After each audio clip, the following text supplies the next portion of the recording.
ఇప్పుడు polish exclusion principal అనేది ఒక క్వెషన్ ఆన్సర్ అన్నట్లయితే రిమైనింగ్ 3 కోసం కూడా మనకి ఇంకొక థింగ్ అనేది దొరుకుతుందా లేదా? మిగతా 3 క్వెషన్‌లు కూడా మనకు దొరుకుతున్నాయా లేవా? లైక్ హిండ్స్ రూల్ అవ్వచ్చు, ఆఫ్ ప్రిన్సిపల్ అవ్వచ్చు. అసలు డెఫినిషన్స్ అన్నమాట.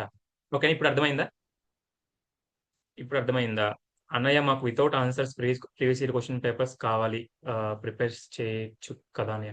సీ మా యాక్చువల్లీ లైక్ మనం ఏమి లైక్ చేయం కదా! సో, మేబీ నేనేం చేస్తానంటే ఇంకా ఎఫెక్టివ్‌గా చేయడానికి ఏంటి అంటే లైక్ ఇప్పుడు మీ పర్టిక్యులర్ బ్రాంచ్ ఏదైతే ఉందో, మీ పర్టిక్యులర్ బ్రాంచ్ ఈసీఈకి సంబంధించినవి ఏవైతే ఉన్నాయో అవన్నీ కూడా ఒక దగ్గర పెడతాను. రిమైనింగ్ ఏవైతే లైక్ ఇప్పుడు మ్యాథ్స్, ఫిజిక్స్, కెమిస్ట్రీ అవన్నీ కూడా సెపరేట్ చేసేస్తాను. మీకు అర్థమవుతుందా? సెపరేట్ చేసామనుకోండి ఇంకా క్లారిటీగా ఉంటుందన్నమాట.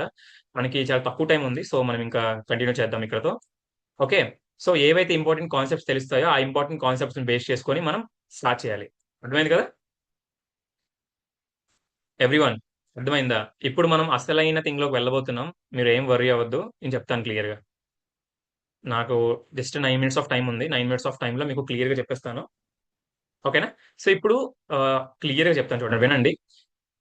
మన ఎండ్ గోల్ ఏదైతే ఉందో దాని గురించి మీకు క్లియర్‌గా చెప్పినట్లయితే ఎండ్ గోల్ ఏంటంటే మనం ఈసెట్‌లో సీ మీరు పర్టిక్యులర్ ఏదైతే బ్రాంచ్ ఉందో, ఒక్కొక్క బ్రాంచ్‌కి ఒక్కొక్క కైండ్ ఆఫ్ థింగ్ ఉంటుందనమాట. ఈసెట్‌లో ఒకవేళ మీరు ఈసీ అనుకున్నట్లయితే, మీరు 100 నుండి 120 ప్లస్ స్కోర్ ఏదైతే ఉందో, మార్క్స్ ఏవైతే ఉన్నాయో, దీని మీద ఫోకస్ చేయండి. ఓకేనా?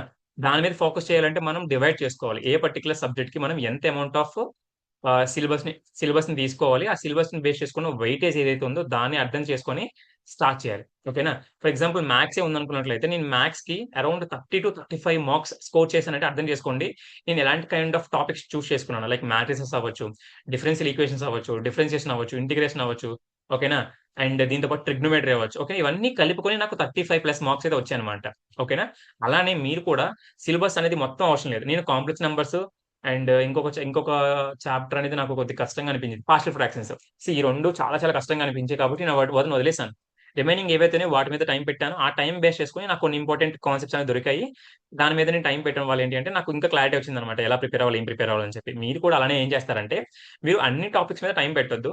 నేను డిఫాల్ట్‌గా కొన్ని వీడియోస్ చేస్తాను. మ్యాథ్స్‌కి, ఫిజిక్స్‌కి, కెమిస్ట్రీకి మీ పర్టిక్యులర్